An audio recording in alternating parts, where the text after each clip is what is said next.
When everything seemed to be over, a single picture sparked a miracle that neither doctors could explain, nor the world could fully believe. This was not just a rescue story. It was a miracle that revived the spiritual bond between humans and animals. With God, all things are possible. The first thing they noticed was his color. Not pale, not light, but pure white. Like a ghost born from snow itself, his fur shimmered like frost that had been kissed by the morning sun, glowing beneath the dense shadows of the jungle canopy inside the zoo's sanctuary. He wasn't sick. He wasn't fragile. He was simply different, and in that difference, there was both beauty and sorrow. They named him Snowflake, an albino baby gorilla unlike anything the world had ever seen. Visitors gasped when they first caught sight of him, lining up in endless queues just to witness the miracle. Journalists whispered the word historic. Scientists scribbled notes calling him a once-in-a-century anomaly. Camera flashes reflected in his soft red eyes, painting him as a mythic creature of legend rather than flesh and blood. But what the world celebrated outside the glass was not what he lived inside it. Within the troop, guerrilla law ruled, and difference was not a blessing. It was a burden. His mother tried. Oh, how she tried! Pressing her face against him when others weren't watching, nuzzling her baby in brief moments of rebellion against the alpha's cold gaze. But silverbacks carry the authority of nature's law, and when he grunted low, when he swatted Snowflake aside as if his color were an insult, the rest of the troop followed. That day, when a younger male lunged, knocking Snowflake into the dirt, his mother looked to the alpha for permission to defend. He turned his back, and so did she. That was the day Snowflake's world changed forever. From then on, he drifted to the edge of the enclosure, near the glass, where humans pressed their faces close. And there, something began. The stone the builders rejected has become the cornerstone. The troop rejected him, but the humans, they were about to see him as something more than rare, something miraculous. Day after day, Snowflake sat by the glass. A pale shadow pressed against the invisible barrier separating him from those who came to stare. Children squealed with delight, waving tiny hands in excitement. Adults whispered, awed by his whiteness, by his gentleness. Some pointed, some just stared. But Snowflake did more than watch back. He studied. He learned. Keepers in the control room logged the change. Prolonged time at glass, reduced grooming from the troop, avoidance of social play. And then, in one quiet morning moment, the miracle began to breathe. A child waved through the glass. Small, slow, tentative. Snowflake lifted his hand and waved back. The keeper froze. It wasn't training. It wasn't coincidence. It was choice, a connection that shattered barriers. Soon after, another child pressed a palm flat against the glass. Snowflake pressed his own in the exact same spot. The inch of glass, the only thing keeping two worlds apart. That night, the zookeeper's log carried only one line. He's not just watching, he's choosing them. From then on, Snowflake became something else. He was no longer merely a gorilla ignored by his own kind. He was a soul-seeking connection, but not with his troop. With us, he waited every morning, long before visitors arrived, staring at the gates where buses of children would spill laughter into the air. He learned their faces. He recognized their giggles. When toddlers stuck out their tongues, he mimicked. When children cried, he stilled, watching them with a gaze too deep to dismiss. This was no accident. This was a miracle of choice. A gorilla rejected by his family, finding a new one in the eyes of strangers. God sets the lonely in families. And though Snowflake was still alone in his troop, in truth, he was never alone again. By the time Snowflake turned 2, the divide had widened into a canyon. The troop built nests together.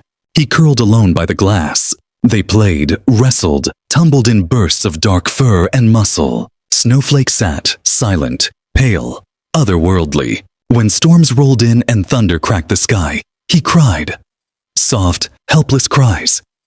And no one came. He learned rejection's rhythm.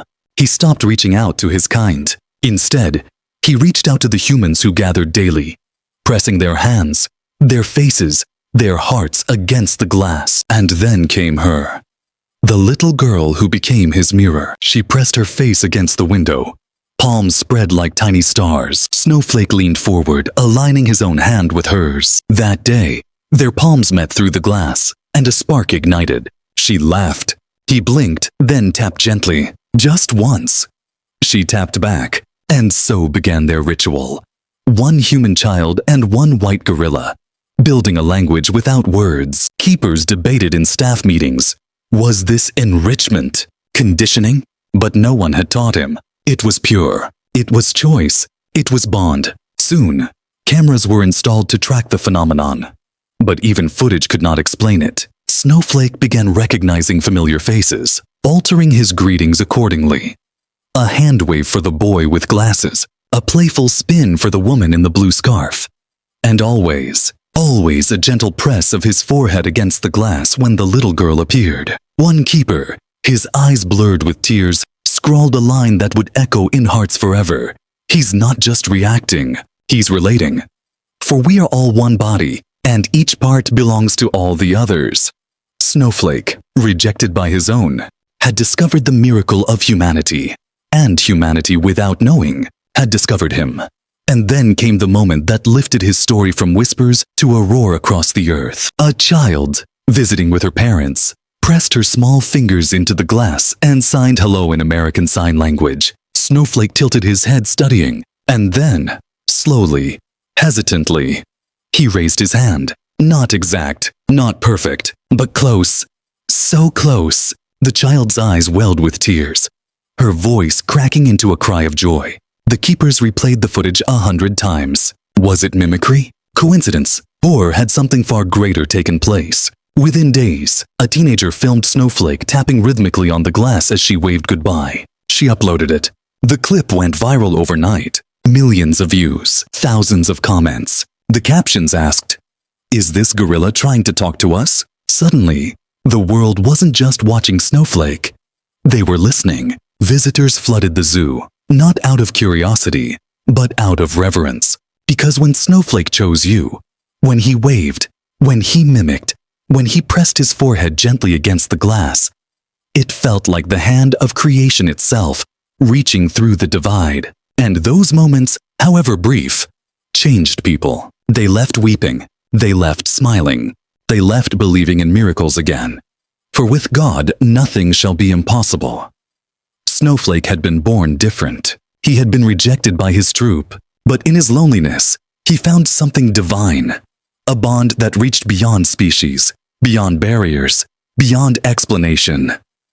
Snowflake's story did not end in sorrow. Though his troop never embraced him, the world did. He became a symbol of connection, of hope, of the mysterious language between animals and humanity that cannot be written in words but only in hearts. People traveled from across oceans just to press their palms against the glass where his waited. He chose them, and in choosing them, he taught the world that being different is not a curse, but a calling. His life became a living verse, a moving miracle, a viral YouTube story that was more than clicks and views. It was proof that the wild speaks. And sometimes, if we're willing, we can listen. In the end, Snowflake was never truly alone, because every child who waved, every adult who cried, every hand that pressed against the glass became his family, and he, in turn, became theirs. The wolf shall dwell with the lamb, and a little child shall lead them. Snowflake, the white gorilla, became the bridge, the miracle, the proof that even in rejection, love finds a way. And when you leave his story, you do not leave unchanged. You leave carrying the truth. Animals call to us, and when we answer, the world itself becomes whole again. The researchers began documenting everything, every movement, every sound, every strange but undeniable sign that Snowflake was not just existing behind the glass. He was connecting. Their notes filled with observations that felt more like poetry than science. Snowflake remembers frequent visitors. Snowflake reacts to emotions. Snowflake mirrors sadness with tenderness. One day, a toddler pressed her wet cheeks against the glass, sobbing into her mother's arms. Snowflake, sitting silently, lifted his long, pale fingers and began tapping gently. Soft, deliberate, rhythmic. The little girl blinked, startled, then stopped crying. Coincidence, skeptics might say, but it began happening too often to ignore. And then came the moment that shattered hearts worldwide. A young girl, only 8 years old, rolled toward the enclosure in a wheelchair, her scalp bare, stripped of hair by alopecia. She didn't wave, she didn't smile, she just sat still, eyes steady, silent, and for the first time in a long while, Snowflake did the same.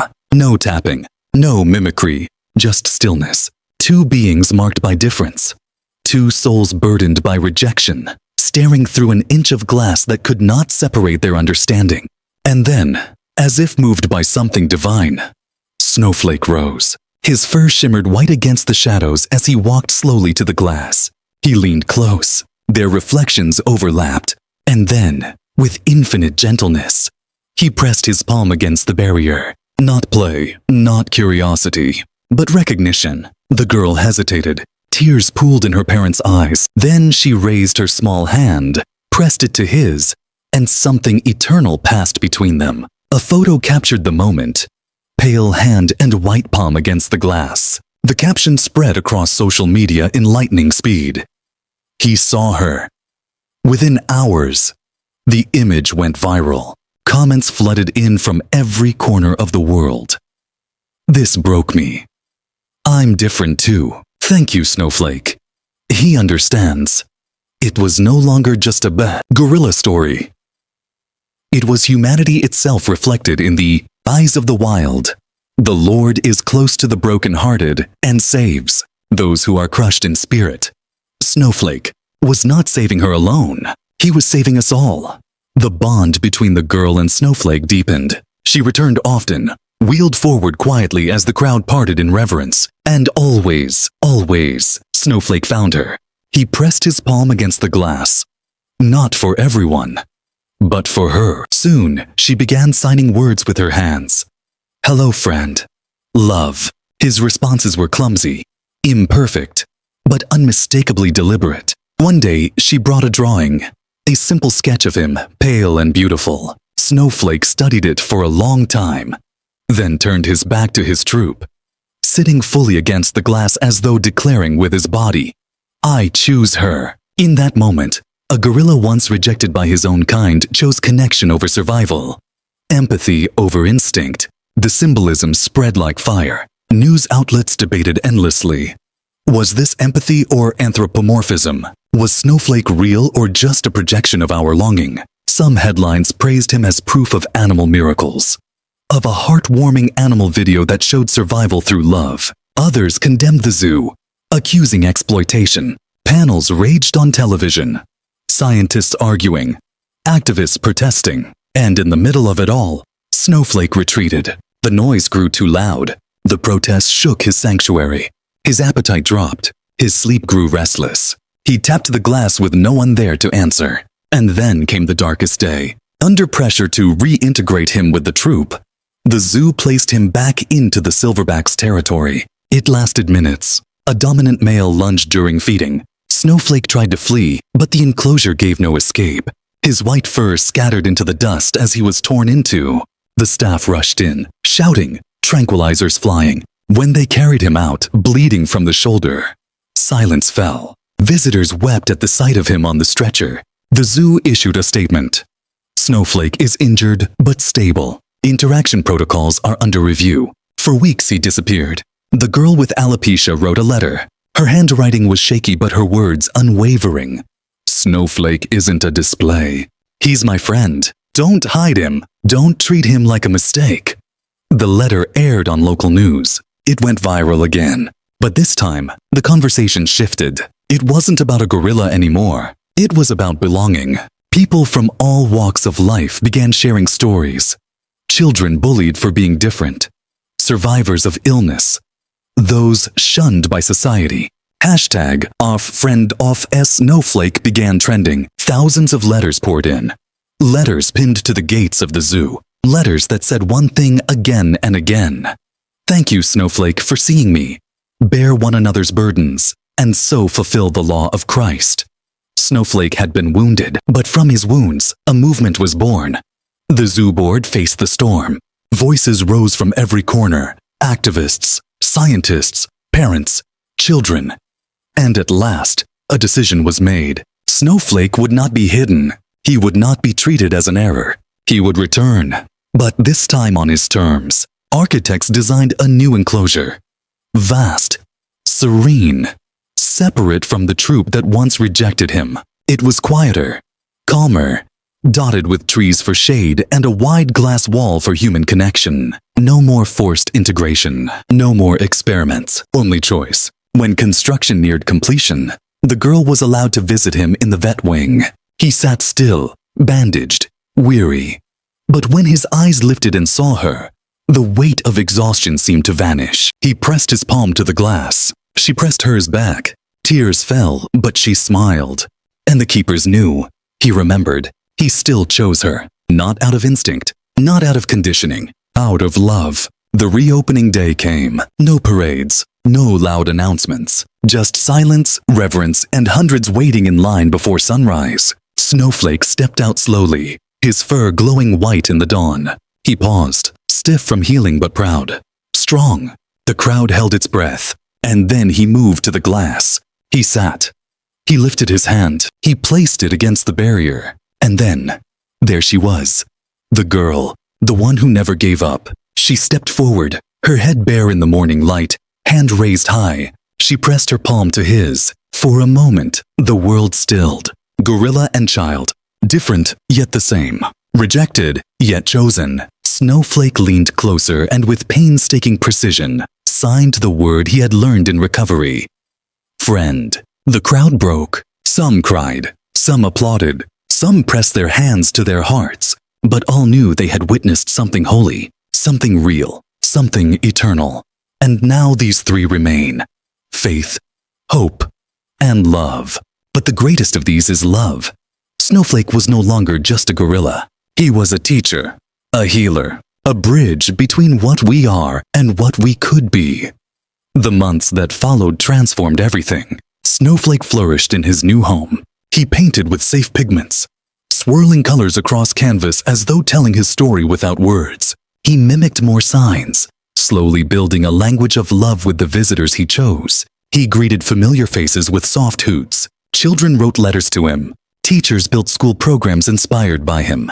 Snowflake Days dedicated to inclusion, teaching kids that difference is not rejection, but beauty. The girl remained his most faithful friend, returning week after week. Sometimes she read books aloud to him, her voice trembling through the glass. Sometimes she sat silently, and still he chose her, always pressing his palm in farewell. His story spread beyond the zoo, reaching homes and hearts across the globe.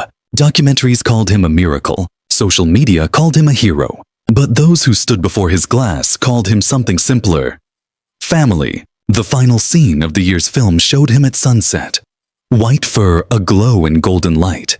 Hand resting on the glass. Alone, but never lonely. Behind him, the sound of children laughing. Letters fluttering in the breeze. Each one signed the same way. Thank you for seeing me. Because that was his true miracle. Snowflake did not just survive rejection.